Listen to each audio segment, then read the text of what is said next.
여러분 안녕하십니까? 12월의 첫날 여수 MBC 뉴스투데이입니다.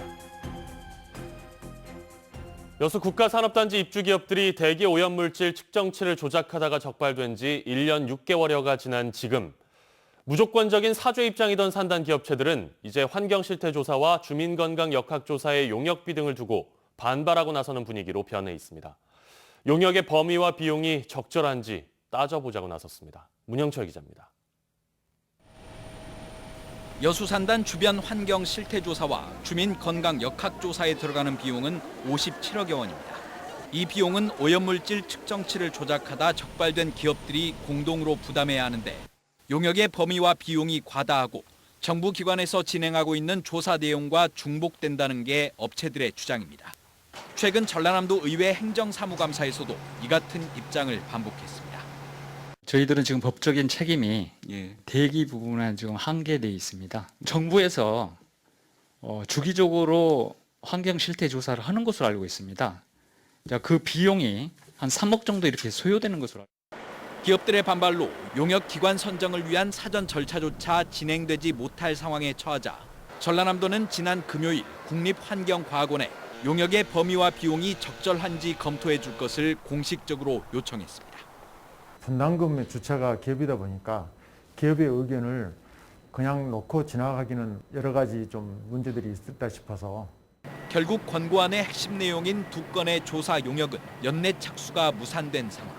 빨라야 내년 2월쯤 용역이 시작될 것으로 보이지만 이 역시 기업들의 분담금 납부가 원활하게 이루어져야 가능합니다. 거짓 측정을 통해 부과금과 과태료를 면탈받는 등 불법적으로 경제적 이익을 취해온 기업들이 오히려 배짱을 부리고 있다는 비판이 터져나온 이유입니다. 교통사고로 본다면 100%짜리 사고입니다. 그런데 이 용역 하나 못 받아들인다라고 계속해서 시간 끌겠다고 하는 거는 정말 대한민국 국민들이 바라볼 때는 한심하다라고, 대한민국 대기업 한심하다고, 대한민국 총수 정말 무책임하다라고 볼 수밖에 없는 겁니다.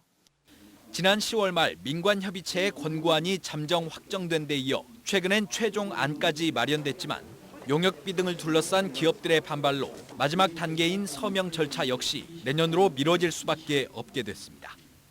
MBC 뉴스 문형철입니다. 여수의 한 가정집 냉장고에서 2살 남자아이의 시신이 발견됐습니다. 경찰 조사 결과 아이의 어머니는 아이가 숨지자 무려 2년 동안 냉장고에 시신을 유기했던 것으로 드러났습니다. 조희원 기자입니다. 여수의 한 아파트에서 이웃 주민이 아이들을 방임하고 있다는 신고가 들어온 건 지난 10일. 보면 맨날 계절에 안 맞는 옷을 입었어요. 밥을 차려주고 밥을 먹어 했더니 애가 이거 밥 아니라고. 과자가 밥이라고. 엄마가 그랬다고. 그러면서 동사무소에다가 연락을 한 거죠. 현장을 방문한 아동보호 전문기관과 경찰은 43살 A씨가 7살 첫째 아이와 2살짜리 여자아이를 방임한 정황을 확인하고 격리 조치를 내렸습니다. 그런데 이로부터 열흘쯤 뒤 더욱 충격적인 상황이 확인됐습니다. 아이가 한 명 더 있던 것 같다는 신고가 접수됐고 경찰과 아동보호 전문기관이 집안 수색까지 벌인 끝에 냉동칸에서 2살 남자아이의 시신이 발견된 겁니다.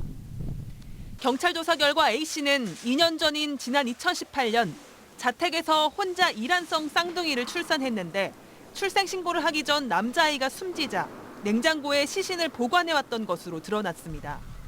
이웃 주민들은 그동안 A씨가 친자식은 첫째 아이뿐이라고 말해왔다며 충격을 감추지 못했습니다. 언니 동생이 있어요? 이러고 물어봤더니 없다고. 항상 동생이 있다는 걸 얘기했었는데 제가 묻고 난 다음부터는 말을 바꾸더라고요. 동생 없어요. 경찰은 A씨가 평소 다른 가족들과는 교류하지 않았고 출생 신고를 하지 않아 지자체의 도움을 받지 못했던 것으로 파악하고 있습니다. 외할아버지, 외할머니뿐만 아니고 그 오빠가 계신다는데 연락처도 모르고 계세요. 그러니까 아예 그쪽으로는 전혀 연결을 안 하고 그 혼자 사시는 분인 것 같아요. 경찰은 국립과학수사연구원에 시신 부검을 의뢰하는 한편 출생 신고를 하지 않은 이유 등에 대해서도 조사할 계획입니다. MBC 뉴스 조희원입니다. 전남의 코로나19 환자가 급증하면서 전담병원 병상 가동률도 60%에 육박하고 있습니다. 방역당국은 전체 517개 감염병 전담병원 병상 가운데 58.8%가 가동되고 있으며 위중 환자는 조선대와 화순 전남대 10병상, 중증 환자는 빛고을 전대병원 23병상이 남아 있습니다. 코로나19와 비슷한 증상의 환자를 전담하는 호흡기 전담 클리닉이 순천 지역에 운영됩니다. 순천시는 코로나19의 장기화와 겨울철 호흡기 감염의 동시 유행에 대비하기 위해 오늘부터 조례동 이노스 이비인후과를 호흡기 전담 클리닉으로 지정해 사전 예약제로 운영하기로 했습니다. 시 보건소 측은 코로나19는 독감, 감기 등과 증상이 비슷해 조기 진단을 놓칠 수도 있다며 호흡기 증상이 있는 경우 전담 클리닉이나 선별 진료소를 찾아줄 것을 당부했습니다. 지난 9월부터 시작된 여수 돌산대교의 성능 개선 공사가 마무리됐습니다. 이에 따라 오늘 새벽 0시부터 돌산대교의 통행 제한 조치가 해제됐으며 교량 등급이 2등급에서 1등급으로 상향 조정되면서 총 중량 40톤, 축 중량 10톤을 넘지 않는 대형 차량도 통행이 가능합니다. 익산지방국토관리청은 일부 보도 구간에 보수할 부분이 남아있지만 전면 통제는 하지 않을 계획이라고 설명했습니다. 2021학년도 대학 수학능력시험일인 12월 3일 광주 전남은 추운 날씨가 예상됩니다. 광주 기상청에 따르면 12월 3일 광주 전남은 1도 안팎의 아침 기온을 보이겠고 찬바람까지 불면서 체감 온도는 더욱 낮겠다고 밝혔습니다. 광주기상청은 올해 수능일이 예년보다 늦어진 만큼 평균 기온이 낮다며 수험생들은 체온 관리에 각별히 신경 써야 한다고 당부했습니다. 도로가와 주택의 사고 위험이 있어 보입니다.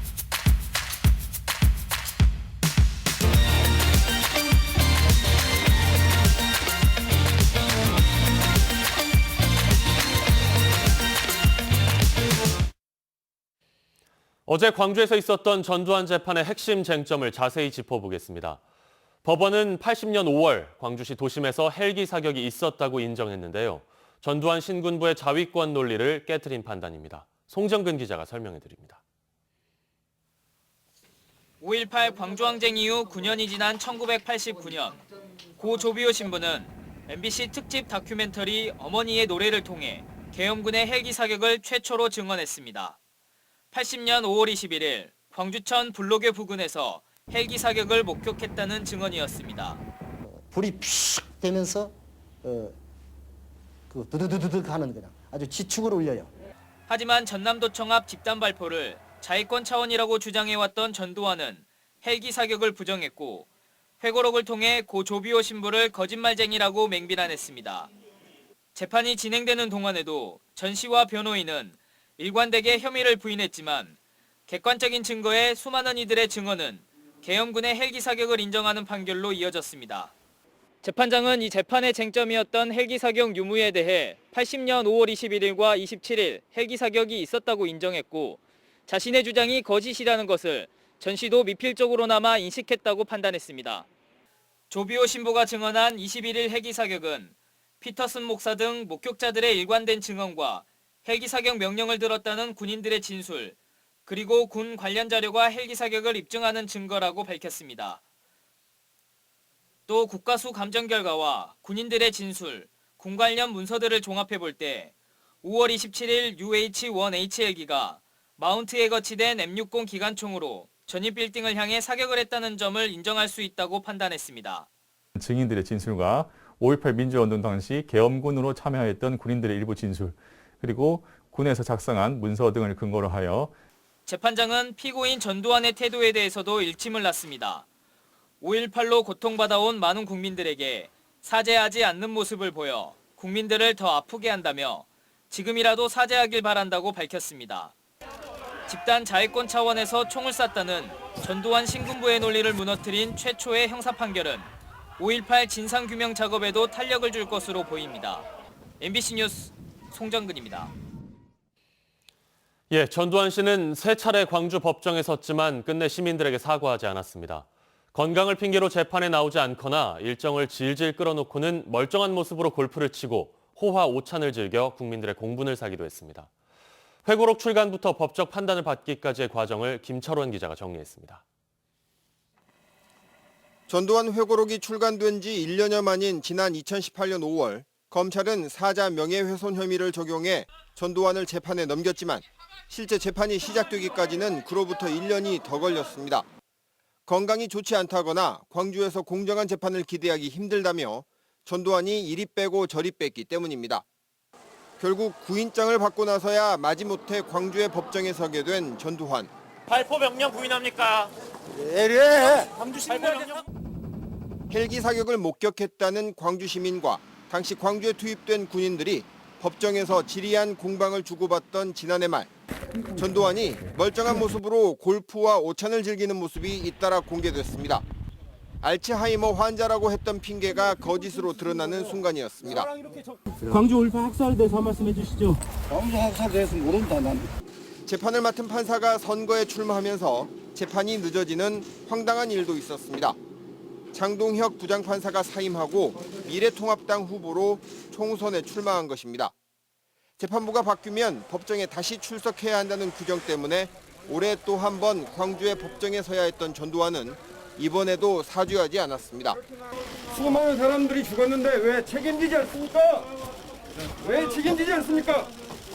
유죄 선고 순간까지도 전두환은 끝내 반성하지 않았고 재판장도 전두환의 반성하지 않는 태도를 양형 사유로 삼을 정도였습니다. 발포 명령 부인합니까? 사과할 생각 없습니까? 발포 명령 부인합니까? 5.18 책임 인정하지 않습니까? 전두환은 끝내 광주 학살의 책임을 부인하며 반성도 사죄도 하지 않았지만 부정할 수 없는 증거들이 뒤늦게나마 그를 법의 이름으로 심판했습니다. MBC 뉴스 김철원입니다.